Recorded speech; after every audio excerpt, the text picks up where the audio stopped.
Иә, туған жерім Қарағанды облысы, Ақтоғай ауданы. Мынау өнерге қалай келдің дегенде, ең бірінші марқұм әкемді айтқым келеді. Әкем енді өнерге аса жақындығы болмаған адам, бірақ балуан, күрескер адам болған. Балуан адам, шымыр, кішкентай шымыр денелі адам. Бірақ мынау ән, күй деген кезде өте соған өзі қызықты, өзінің бойында болмағаннан кейін ба. Бірақ біздің нағашыларымызда, нағашыларым, үлкен нағаш әкем домбырамен ән салатын, нағашы жаңағы анамның бауырлары гармошка тартып, домбыра тартып, ән айту, со жағынан құлағымыз соны естіп өсті. Сол бар жаңағы әкемнің музыкаға деген керемет құштарлығы бар, өзінің бойында болмаса да, жас кезінен жаңағы музыкалық аспаптарды балаларына әпере бастады. Домбырадан бастап, гармошка жаңағы. Сонда мен есімде 5 жас, 6 жасымда апаларым есіктің алдында ауылда ғой. Әндетіп отырады гармошкамен. Сонда жүгіріп кеп, мына сол жағындағы клавиштарды бір басайшы деп басатын. Тым-та-та деп. Соның өзі жаңағы трезвучие дейді. 3 дыбыстың қосындысы аккорд шыққан кезде жаңағы сол керемет маған ұнайтын. Сонымен олар келіп жаңағы бір шаруамен айналысып кетеді, гармошканың орнына қоя сап, шаруамен кетіп қалса, жүгіріп барып соны аламын да, жаңағы гармошканы ойнай бастаймын, шұқылап. Сосын Елім-ай деген әнді көрсетіп қойған апам. Сол Елім-айда бастадым. Елім-айды бастап ойнап кеткен Әке жыры деген ән шықты. Солардың бәрін ойнай бастадым да, енді мектепке барған кезде жаңағы менен үлкен тете ағам, 3 жас үлкен. Ол 3-ші сыныпта ма, мен 1-ші сыныпта, жаңағы 4-ші, жаңағы жоғарғы 3-ші сыныптың хоры, мұғаліміміз бір болды да, класс жетекші дейді. Сол ағамнан естіп қалған, ана бауырым менің гармошкада ойнайды деп. Ойбай ойнайтын болсаң, онда мінекей хорды сүйемелде деп есімде жаңағы өзімнен жоғарғы балалардың хорының алдына кеп мені отырғыз қойып гармошкамен. Ал енді мынау әнді тарт. Соны ұялып біраз отырып, әрі қарай әйтеуір тартып кеттім. Содан әрі қарай мектептің, оның классымыздың, жаңағы сыныбымыз дейді ғой қазір. Бүкіл іс-шаралары жаңағы мероприятия дейміз ғой, менің мойнымда болды. Оны жаңағы сөйтіп ойнап кеп 4-ші классқа келген кезде Ақтоғайға, Қарағандыдан, Теміртаудан жастар, басқа ұлттың азаматтары оқу бітіріп, музыка училищесін біздің Ақтоғайда музыка мектебін кеп ашты. Сол музыка мектебіне баян классына бардым. Ең бірінші мұғалім қазіргі атақтағы Ақтоғай деген әннің авторы Дәрттай ағамыз. Содан бастап, онан кейін жаңағы келген жас мамандар бар, солардың қоласына кірдім, жаңағы шәкірті болып. Әжептәуір сауатымды ашып, 3 жыл солардан дәріс алдым. 3 жылдан кейін олар жаңағы отработка дейді, бітірді. Онан кейін олар Ақтоғайда қалмайды ғой енді. Әрі қарай елдеріне кете барды да, мен мұғалімсіз қалдым. 5 жылдық музыка мектебін мұғалім болмаса да басқа сабақтарына барып жүріп, бітіріп, кейіннен ол кезде Целиноградтың мемлекеттік педагогикалық институтының музыка факультетіне келіп түстім. Ән жазуға ең бірінші менің әкем, мен 9-шы сыныпты бастайтын кезде августтың 30 күні дүние салды. Жас кетті, 56 жасында. Сол кезде енді бұрын ондай жаңағы қазаны, ондайды қайғыны көрмеген жас баламын ғой. Сол қатты әсер етті ма? Ең бірінші сол әкеме деген ән жаздым.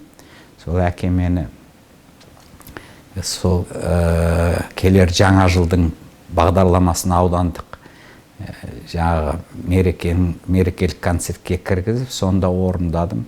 Енді мектепте кішкене тентектеу болып өскенмен жаңағы концертте отырған мұғалімдер қаншама көздеріне жас алып, мына баланың мынандай да қыры бар екен ғой деп. Содан бастап ән жаза бастадым. Сол жылы мен бір 4-5 ән жазып тастадым. Енді бір қызығын айтайын. Күні бүгінге дейін сол әндердің ішінде енді достар тақырыбына, махаббат тақырыбына уже әндер жаза бастадым. Сонда Сен ғана деген бір әнім бар. Осы біздің ұжымда да, осы мен жүрген жерде де бәрі біледі. И жаңағы ойын сауық, той болсын, отырыс болсын, сол әнді сұрайды. Кейіндегі мен уже кемелденген жасымда келгенде жазған әндерім бар ғой, кәдімгі. Спектакльдерге жазған әндерім бар. Жоқ, бірінші сол әнді сұрайды. Сонда мен таңғалам, 15 жастағы жазған әнім, мынау қазір кемел жасыма келгендегі жазған әндерімнен оқ бойы озық тұр ма, әлде табиғилық па? Жас баланың жүрегінің тазалығы ма? Сонда отырып жаңағы ол әнді жазғанда былай болды. Қыз балаға ғашық боласың, боз бала. Сосын хат жазасың, хаттан жауап келмей қойды. Сосын жаңағы ауыл ғой енді, ауыл. Біз анау Моншаның қасында тұрамыз. Ана бала Шатырша деген тау бар, соның етегінде тұрады. Соң күндізгі жаңағы машинаның гүрілі, трактордың дүрілі тоқтаған кешкі мезгілде шығып алып гитарамен жаңағы Моншаның қасында отырып, сен ғана деп жаңағы анау қызға жетсінші деп.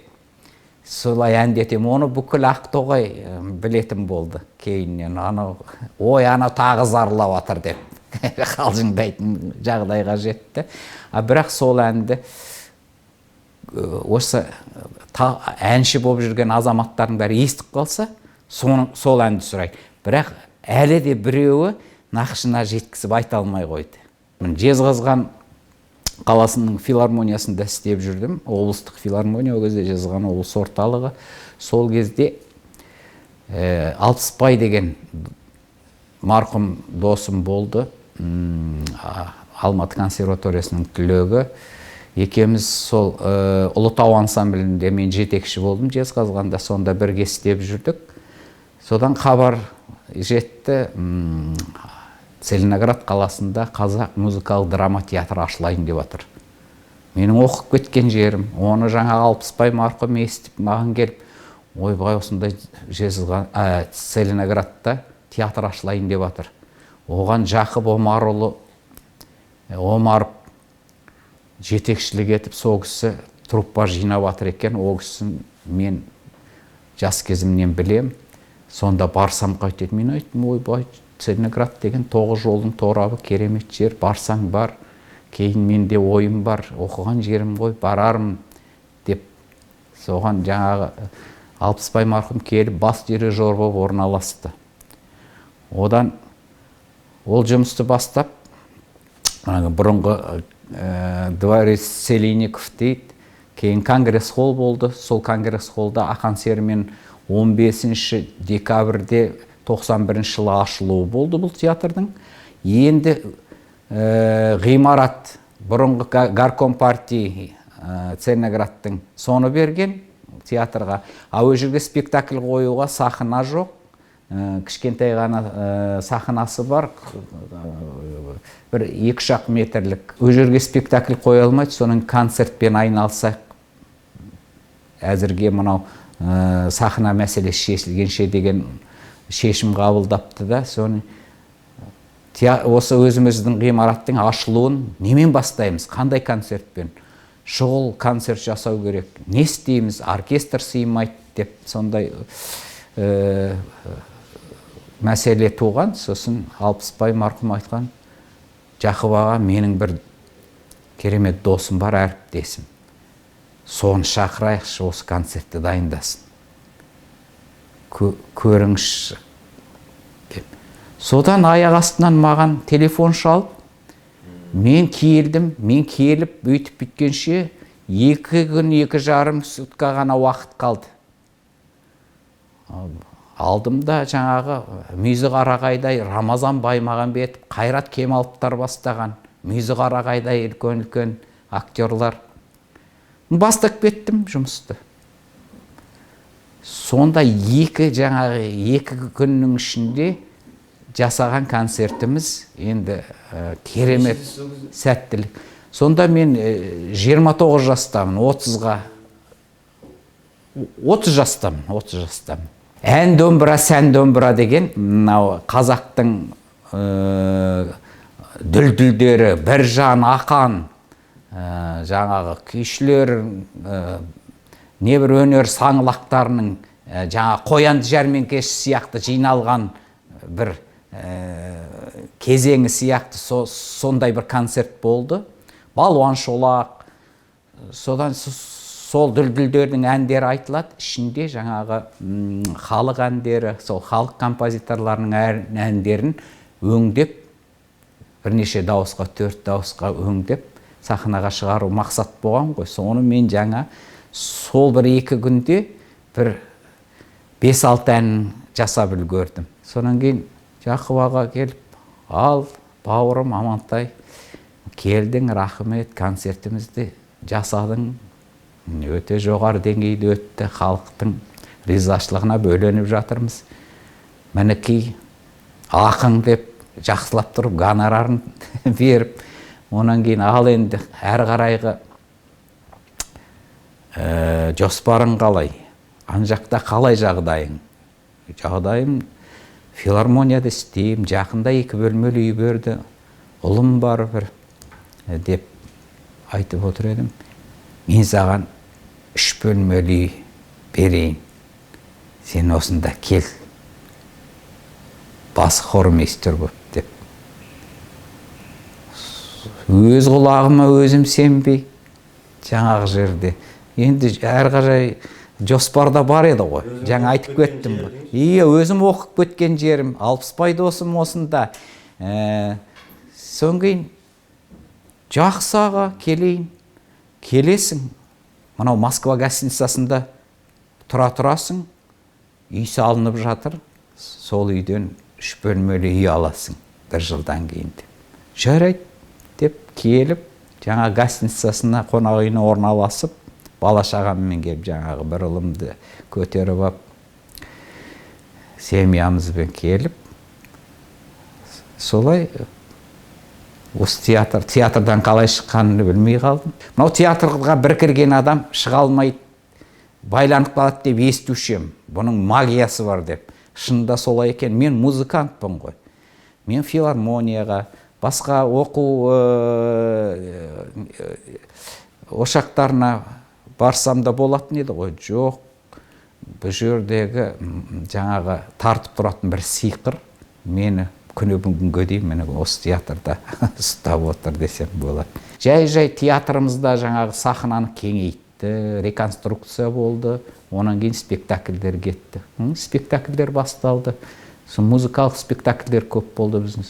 Соны енді біраз спектакльдерге көп емес музыка жаздым. Оның ең өзіме ыстығы Мұхтар Шахановтың Танагөз поэмасы бойынша Қуандық Қасымов деген режиссер.